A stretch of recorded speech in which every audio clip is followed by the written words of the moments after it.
Well, I think there can be few things more fragrant to the Lord than that sound reverberating from this room this morning. And with Heinrich's lovely talk last night on fragrance, I'm wanting to guess that pretty much most of you added an extra splash of perfume. So if it smelled sweet in here last night, I can guarantee it smells sweeter this morning. I certainly did. I suddenly thought, oh gosh, are the men really smelling us that much? But I was so excited when Rochelle contacted me and she said, we have this conference and the theme is beautiful story. And I immediately fell in love with it and I was so excited to come and be part of it. It is a bit of a juggle. I have 3 kids back home.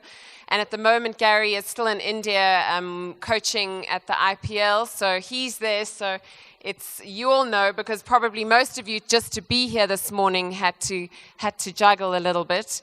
But I wanted to talk this morning on your beautiful story. And there's already been quite a bit of talk on this, but I'm just completely captured by this notion of story. And I put together a slide of some of my favorite movies and stories. And maybe Philip can pull that up for you all to have a look at. And I'm sure some of you will be able to relate to those. I think we all kind of will get goosebumps when we look at that and we think back to perhaps Notting Hill when she looks into his eyes and she says, I'm just a girl who's in love with a boy. Or perhaps in Braveheart when he says, one day you will be queen and you must realize it. And one of my favorite, I'm so passionate about India, and it was lovely to hear Henny talk about Shofa's passion and work in India. But one of my favorite movies was Slumdog Millionaire. And I love that part when Jamal says to Latika, he says, I knew you would be watching. And she says, I thought we would only meet in death. And he says, this is our destiny. And she says, kiss me. And I know you've all got goosebumps, you know.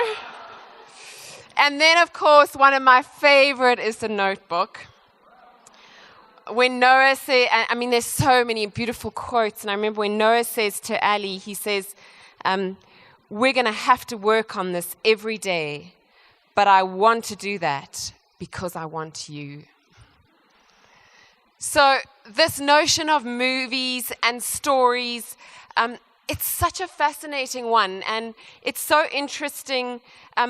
What is it that captures us in a story? Stories have so much power. They intrigue us and open up our imagination. And I've been looking into what some people have said about stories. And someone said, stories make us more alive, more human, more courageous, more loving.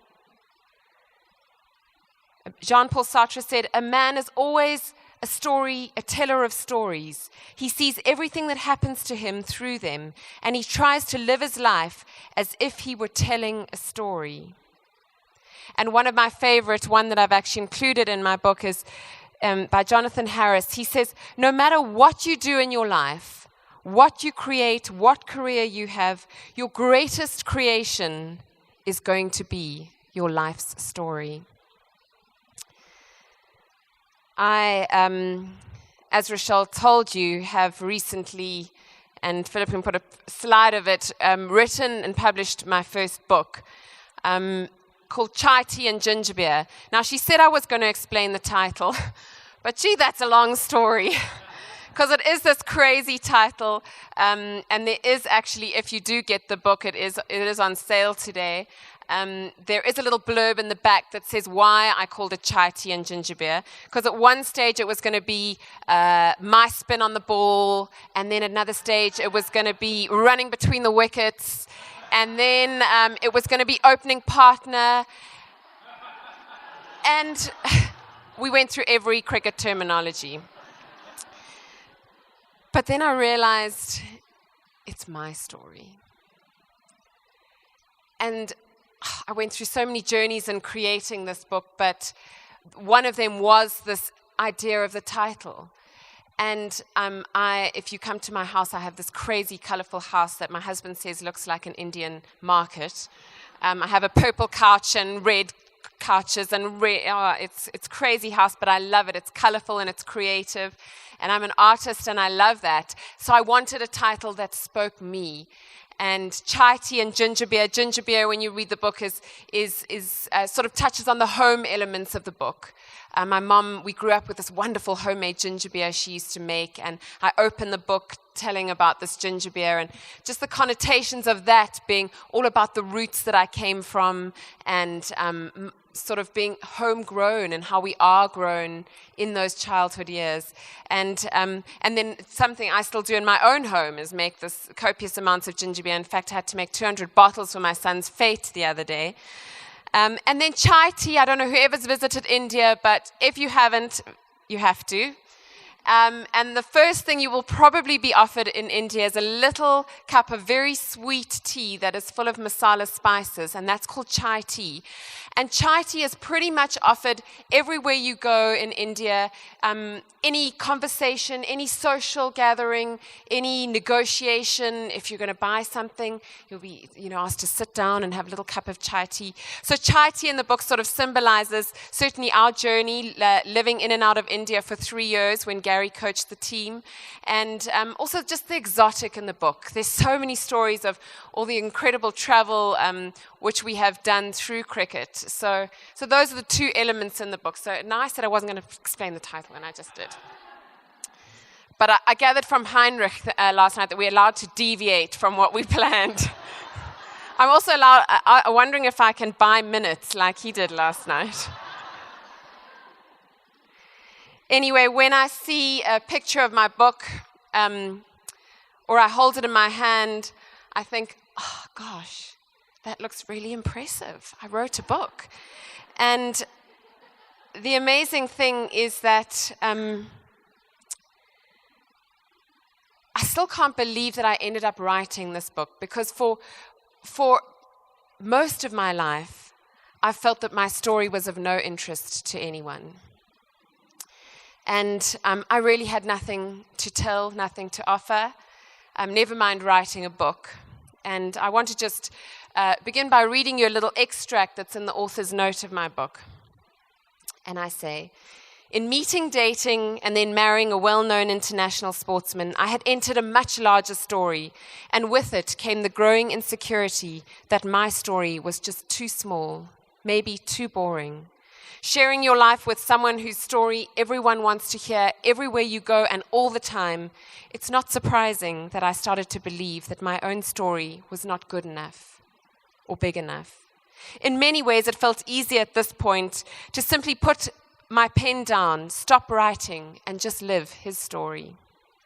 But thankfully, the author of our lives never intends us to live someone else's story. And having been deeply committed to my Christian faith, I clearly heard his voice within me, guiding me, not away or out of Gary's story, but rather urging me to create my own story within his. So despite my own feelings of inadequacy around my untold story, I will tell it now because it is who I am, and it is now who we are as a couple and a family. And if I've learned anything in my 40 years of being alive, it's that there's power in a story, even in my story. Writing this book has been the hardest thing I have ever done, especially with the juggle of managing the children in our family life. But far more challenging than this has been how vulnerable it's made me feel. It's the most terrifying thing, having to show up and present my imperfect self to the world. But in the end, vulnerability is the birthplace of courage and creativity. I'm learning that it is in the ability to see our lives as stories and honestly share these stories with others that is at the very core of what it means to be human. Through owning our story, we start to make sense of our lives, define who we are, and how we want our story to be written. So that's sort of part of how I open the book in the author's note. If Philip can pull up the next slide. I love this quote that I found. If you don't turn your life into a story, you just become part of someone else's story. And I think as women, this is something we can all relate to. Our husbands, many of you are pastors' wives, or you have husbands in high-profile jobs. But we do live in a bit of a man's world. And often our husband brings in the main income. And at the end of the day, he has exciting things to tell us about his day. And all we can sort of tell him about is about how many nappies we changed. Or perhaps the highlight of our day was the satisfaction of unblocking the kitchen drain or something like that.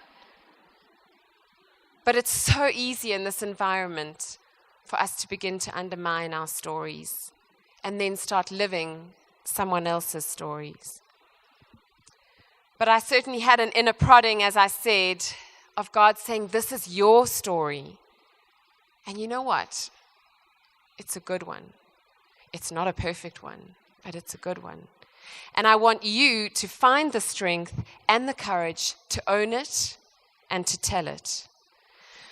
So despite all my inadequacies around my story, I finally found the courage and the strength to begin to write it. I divided the book into 3 parts. And the first is called My Story, part 1. Part 2 is his story, sort of my years of when I first met Gary and our dating days. And then our story when we got married and sort of the time of his coaching career and having children. And I thought I'd just give you a quick glimpse into my story, which in many ways is a very ordinary one. It began, like most, once upon a time in a little village in KwaZulu-Natal. And these are some childhood pictures to bring back some memories.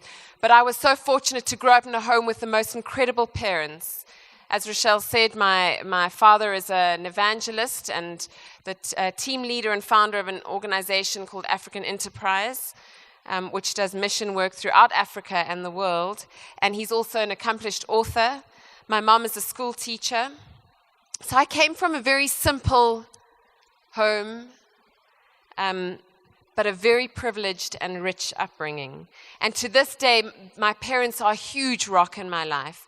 And I think the greatest root that they gave me was my Christian faith. That from as young as I can remember, Christianity was just a way of life in our home.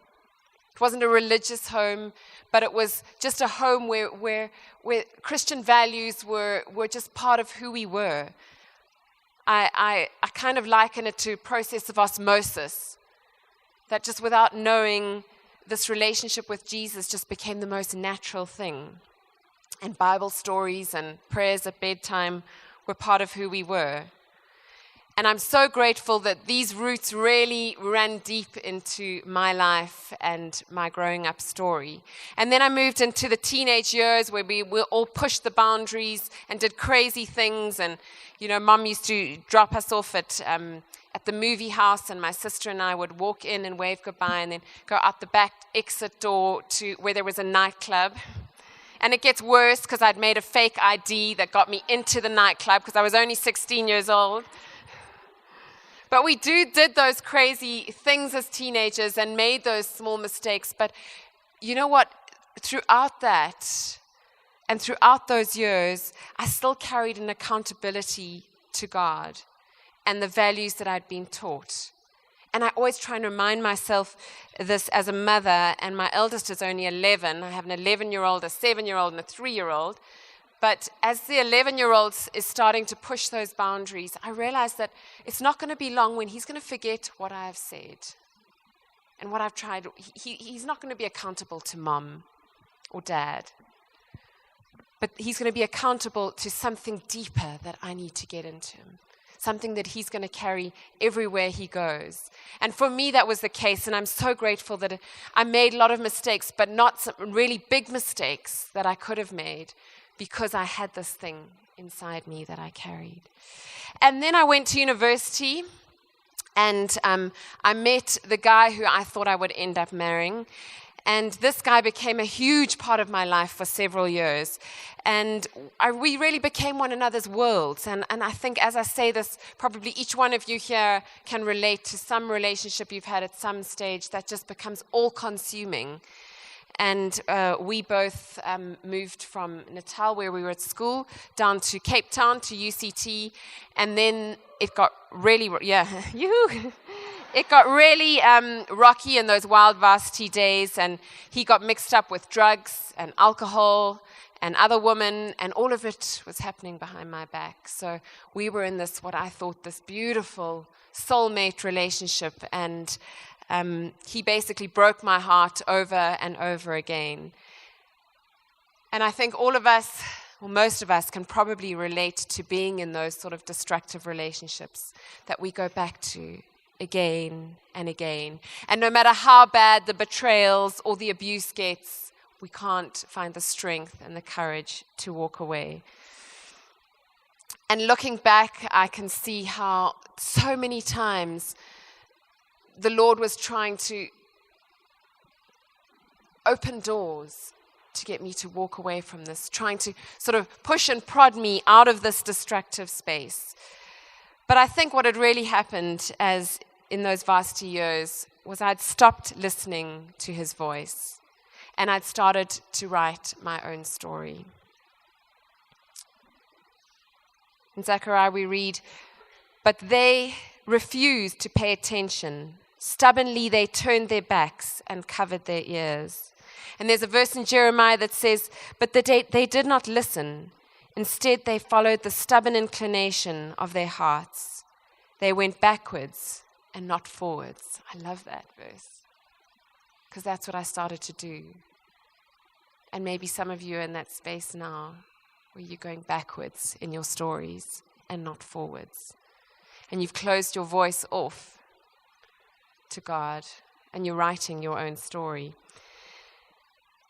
And with my ears blocked to God, I suppose I began to compromise in many areas. And I think this was probably when I learned the first hard lesson about life, that, Jesus Christ is the real author of our stories. And the minute we stop listening to his voice and the direction that he wants our stories to go, and things can go horribly wrong. And they certainly did for me. And one evening I was with this guy when I actually should have been at church, and we were in the car together, and we had a terrible car accident. And I went into the windscreen of the car, and it was one of those horrific nights. I write a chapter in the book about it. Just the horror of, I suppose, especially being a woman. And after that impact of going into the windscreen, just feeling this warmth dripping down my face. And I remember pulling down the visor once I'd sort of come back, and all I could see were my two eyes, and the rest was just blood. And it was the most scariest thing when you're a woman who relies on your looks morning, noon, and night, and it's sometimes even abused that space. It was a terrifying thing to look in the mirror there and think that in an instant, all of that could be taken away from me. But it was in that moment, that night, that I spent most of the night lying on a doctor's table, having pieces of glass pulled out of my face and stitched up. It was hours and hours.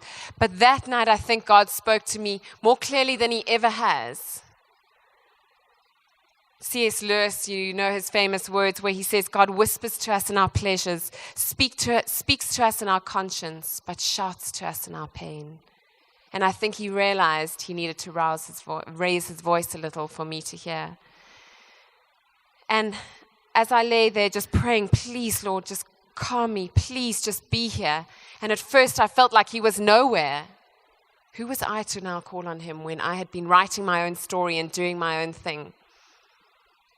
And then suddenly, in this moment of panic where I had to lie dead still so the doctors could work on my face, I had no idea what I looked like and what the damage was. But just this absolute washing over came of pure peace and calm. And I lay there, and it was like it was an audible voice. I've never had it again, but just as clear as daylight was, first of all, this boyfriend was standing next to the doctor's bed, and I just heard the Lord saying, "This is not the man I have planned for you." And after that, I then heard him say, "Give the controls of your life back to me. Put me back in the driving seat. Let me be the author of your story." And it was a horrific night, and if you get the book, you'll read more about the ins and outs of the trauma of it all. I didn't know how my face would heal. I remember that moment when eventually someone handed me a mirror because no one wanted to, and my face was, it's a miracle how it's healed. But that night I didn't know what I was going to look like. And I had stitches all over my forehead, and it's horrific. But I made a commitment that night, and as I looked at this person in the mirror that I didn't even recognize, I said, "Never again will you write your own story." And I made a renewed commitment that night as a varsity student to put Jesus Christ back in the driving seat and in the center of my life. And I found the courage eventually after that night to break off what had been a very destructive relationship, and just returned to my old self. I returned back to my roots of everything that I knew I was, that I knew my parents had brought me up to be. And it was just amazing, when we return to that space of being who we actually are. Oh, it's a beautiful, peaceful space. Anyway, it wasn't very long after this that I entered part 2 of my story. And this is where Prince Charming enters. In fact, that chapter's even called that, Enter Prince Charming. And this part of the book is called His Story, because it wasn't long after I broke up this relationship that I was waitressing in a restaurant, as one does as a varsity student, and a rather bald cricket player. I didn't even know he was a cricket player, but the waitress working with me was jumping up and down and getting him to sign her apron, and I was like, "What is your problem?" I didn't really find cricket particularly interesting. I didn't know who Gary was that night, and I suppose I was a bit like the blonde whose boyfriend took her to a test match. I don't know how many of you have been to test matches, but boy, I've been to a lot. It's 5 days of cricket. But anyway, this guy takes his girlfriend to the cricket match, and not only does she not understand cricket, but she's completely bored to tears. She doesn't know what's going on. And after tea, the batsmen come back on, and it's probably like 160 for one. That's boring. If you don't know about cricket, that's a more boring game. And Gary once batted in a test match where he batted for 14 and a half hours. So you got to know it can be drawn out. But anyway, so this girl is sitting there with her boyfriend. She's bored to tears. And then the batsman hits this shot, a 6, over the long-on boundary. And the ball flies out of the ground, to which she stands up and she says, "Thank heavens, now they've got rid of the ball, we can go home." Anyway, I did feel a little bit about that. Bit that way about cricket, but time is not going to allow me to share my whole love story with you. That's all in the book, but it's not quite a Notting Hill, but I even fell in love with cricket eventually, but it did take me on this roller coaster ride of a relationship. 1 week I was waitressing tables, the next I was flying overseas, and I was in glitzy functions on the arm of this famous sportsman.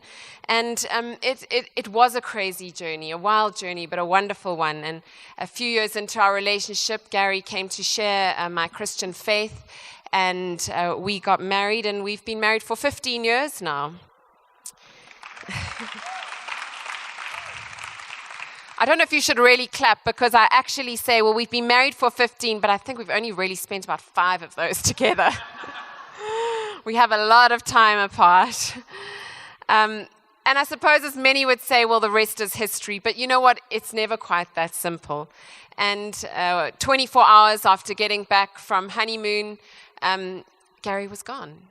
He was left on cricketer, bags were packed, and there I sat in this house thinking, what on earth have I got myself into? You probably have all heard that term, cricket widow. And I had heard people banter it around, and suddenly I realized what they meant. So the lifestyle of an international sportsman, it does come with so many amazing things and wonderful perks, but it also comes with massive challenges. Probably most notably are long stretches of time alone. Once kids came along, this got pretty difficult because you're being a single mom, and I have just gained so much respect for single moms, and I'm sure there's some of you out there, and we are not worthy. You women are amazing. So a lot of time playing single moms, managing the kids on my own, managing our marriage relationship across the miles. And it's just a very highly pressurized and very public lifestyle, which isn't easy either. So all the stories are in the book, and I wish I had the whole day to tell you, because there are so many fun stories, but they're there, the stories about the highs of Gary's playing days, the lows. There were a lot of lows. Many of you will remember back to the Huntsy tragedy and various different difficult things that South African cricket went through while Gary was playing. And then, of course, comes part 3 of our story, which is we got married, and Gary retired from international cricket. And I thought, wow, I've had to share him with 43 million people in South Africa. I'm finally going to have my husband to myself. And God does have a sense of humor, because it wasn't long after that he started coaching India. And suddenly I had to share my husband with 1 billion crazy cricket fans. The Indians are mad about cricket. So I tell in the book about these crazy stories of traveling with the Indian cricket team, which is probably what it must be like to, I don't know, travel with Brad and Angelina Pitt. It's just a manic world where you can't move. I mean, we still can't walk outside the door of the hotel with Gary, because anyone to do with Indian cricket just gets absolutely mobbed there. They're mad about cricket. But it was an amazing journey. We fell in love with India, fell in love with the people, and it was just such a privilege. Difficult, straddling 2 continents for 3 years with 2 young kids, and a challenging time, to say the least, trying to find things for my children to eat in India. My 7-year-old, who was 9 months when we started, I still to this day, there's nothing better I can give him for supper than a bowl of rice and chapati, which is naan bread, because it takes him back to his little growing up years where he ate a lot of rice in India, because I couldn't find much else to feed him. And then, of course, we had the amazing high, and Philip showed you that slide of winning the World Cup with India when Gary was playing, and that was just an amazing blessing and cherry on the top of our time in India. And then the next slide, I threw some photos together of then it was, I thought, okay, time to put feet up. Indian coaching's over. And then along came South African coaching job. So it's been, that was amazing. Gary did that for 2 years. And it was wonderful to again be back with the Proteas and sort of back on our home soil. But it wasn't, unfortunately, that sustainable for us. We now had a newborn thrown in the mix. And, traveling with 3 kids, 1 newborn, you got to know. Our hotel room looked something between a war zone and a laundromat. I always used to make these homemade washing lines, which I used to string. See, it's not so glamorous. String across the 5-star hotel rooms and cook 2-minute noodles in the kettle and all sorts of crazy things. Our life has calmed down a little since Gary has stopped that coaching, but he still consults to the Proteas, and he still does IPL coaching, so he's been in India for the last 2 months. I just returned last week where I took the kids back. Beautiful, wonderful to go back. And you know what? I don't usually get sick in India, but this time I did get Delhi belly. But you know what? I finally, with my daughter now 3 years old, reached my goal weight that I've been trying to get back to.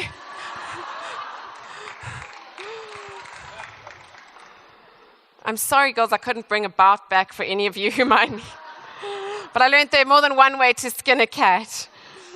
Gary also is building his own academy in Cape Town, so life is a little bit more normal. So that is my story in a nutshell. With all this, I wish I had time to tell you more, but and you probably look at those photos and you think, wow, that is glamorous, that is cool, that is amazing.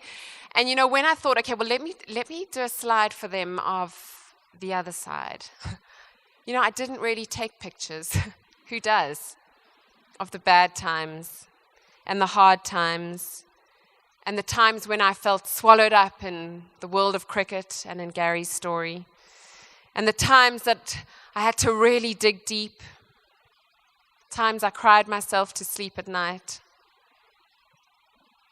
So don't be fooled, there were many tough times. And in my book, Chai Tea and Ginger Beer, along with all the funny stories and the serious stories and the sad stories, I really chose also to extract the stories where we grew as a family, where I grew, where we were challenged, where we had to overcome struggles.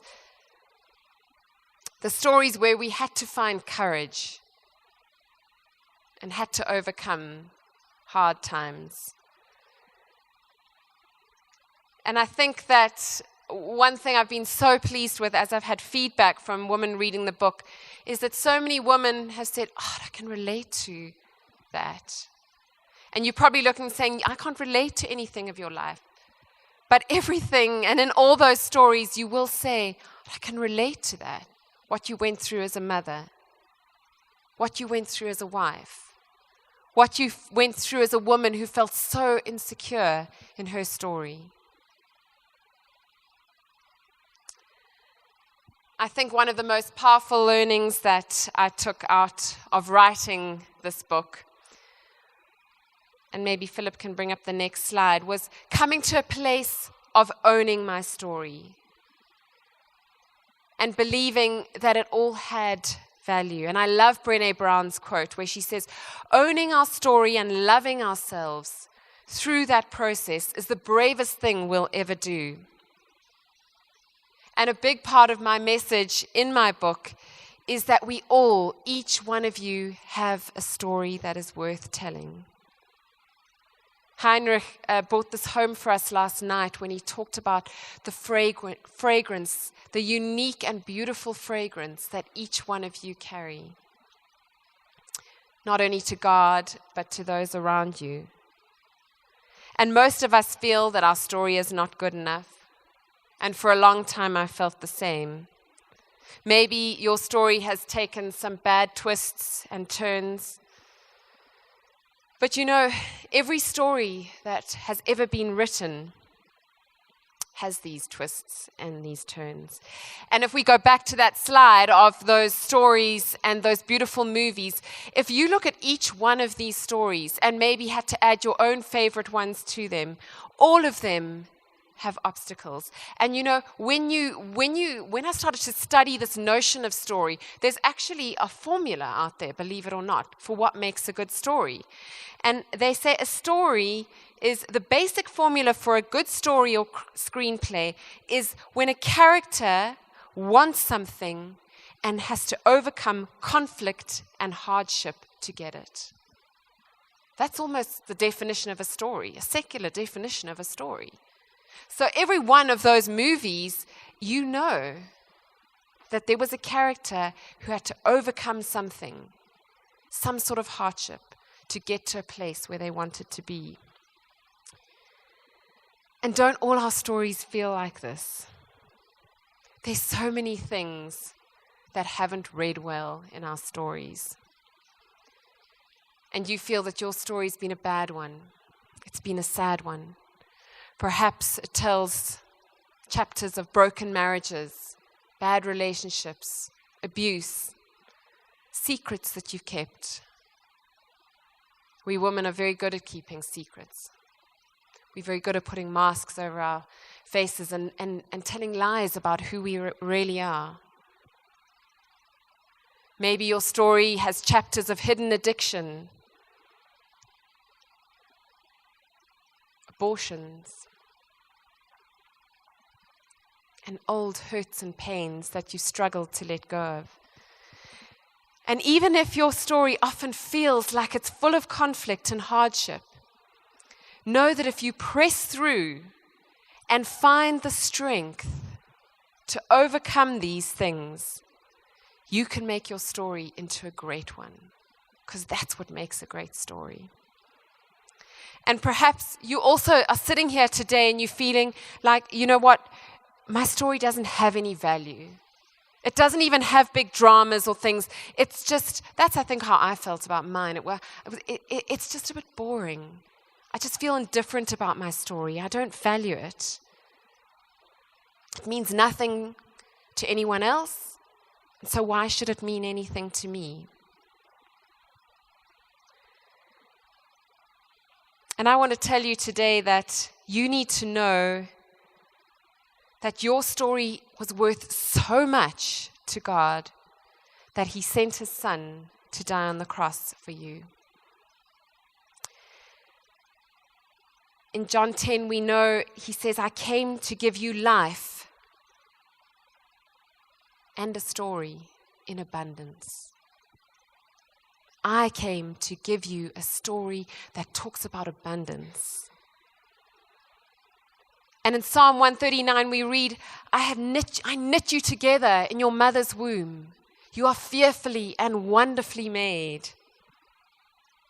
This talks about a great story in the making, ladies. And sometimes I think the way we fail the Lord is by making small what He intended to actually make large. Again, Heinrich reiterated it for us last night when he said the words of how much Jesus loves us. And I love those words in Jeremiah 31 where He says, I have loved you with an everlasting love. This is an author who wants to write a great story with your life. And you know, the beautiful thing is that through the cross, He's taken the sin and the grit and the grime out of our stories, and He offers to help us overcome the bad and the sad and the painful chapters. And He says, here is a clean, blank page. I can't tell you how many muck-ups. What landed up in here is just a fraction of what I wrote. There were so many bad parts I wrote. But it was so beautiful to be able to turn the page, scrunchel a piece of paper up, put it in the bin, and start again. And that's what the Lord does. He says, here is a new page, a new chapter. See, I have made all things new. And no matter what our story has been, because of what Christ did, we gain access to our worthiness. And we have the chance to write a new and a better story. I love this quote that talks about worthiness. It says, when we let go of what other people think, Philip can bring up the slide, and own our story, we gain access to our worthiness. The feeling that we are enough just as we are. Our sense of worthiness lives inside our story. And I would like to add to that by saying our sense of worthiness lives inside our story when we allow God to become part of it. Henny mentioned that just now when he stood up here and he said, we cannot write a beautiful story until we make God part of it. And this was probably the second and greatest discovery as I look back on the process of writing this book. I look back and I realized that every time I left God out of the process of writing my story, the chapters were bad. Car accidents, painful relationships, abuse, all these things. And I've learned that I'm not capable of writing my own story. And without Jesus Christ, I wouldn't have a beautiful story. I love Mother Teresa's words in this last slide, that I love them so much they came to be the symbol of my entire book. And you know, when you're trying to fit everything into a book and your publishers say you have 288 pages, I said, I don't care. I'll find something else to go out. I'm going to dedicate a full blank page. You probably can't relate to this, but a full blank page for this quote. Because this was what hit home to me more than anything, is that I am but the pen in God's hand, and He is the author of my story. So today, ladies, as I close, I just want to urge you to let Him write it with you. Let Him be the author. Hebrews 12, we read, fix our eyes on Jesus, the author and perfecter of our faith. And when we do this, I think, well, I know our stories take on a meaning and a sense of purpose beyond anything we could write in our own.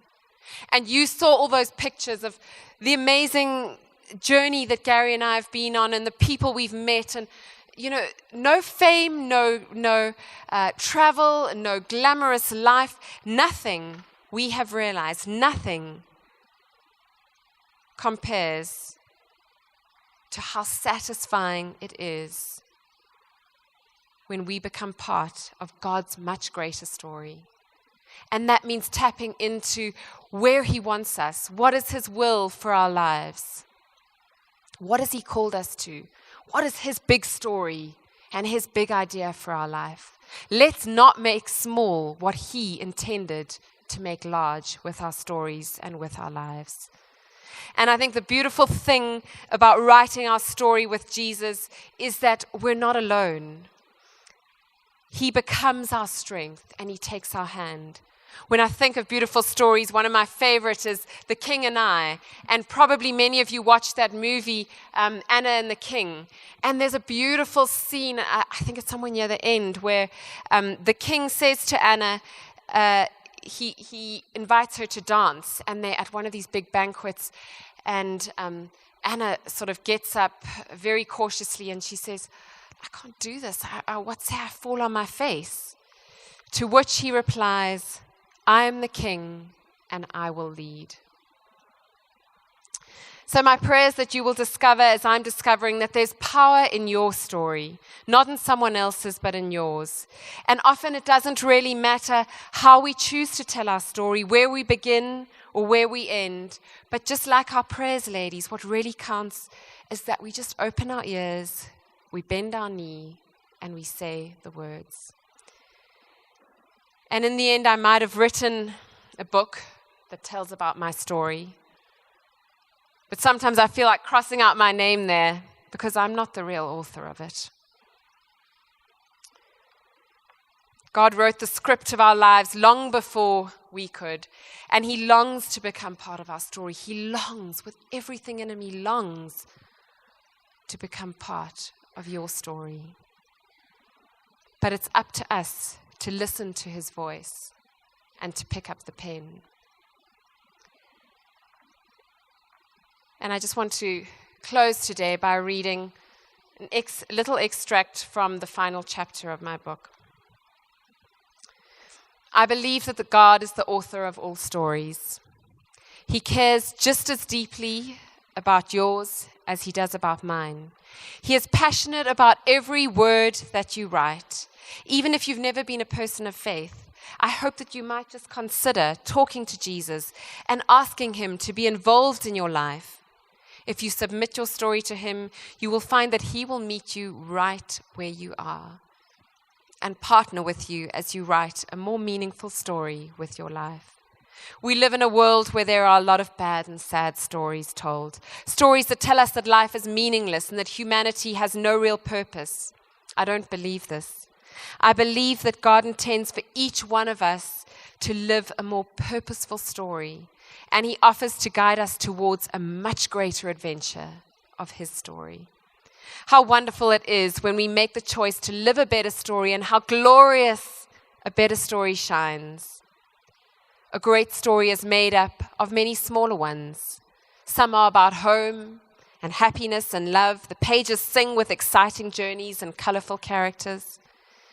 Yet alongside these, there will always be stories that are harder to read. These are the ones that talk of loneliness. They tell of tragedies and paint portraits of pain. But a story would not be complete without all of its chapters. And in the end, it's these parts that make it whole. And they're all woven together by common threads. There's risk, there's resistance, there is often sacrifice, and there's always fear. Ladies, there's always fear. But if we choose not to be overcome by any particular part of our story, to keep writing even when the risk or the sacrifice are overwhelming or the fear consuming, we may just realize our part in God's story. This is when our seemingly small stories will give breath to great stories, which in turn give life to greater stories. And here's hoping that the next one is yours.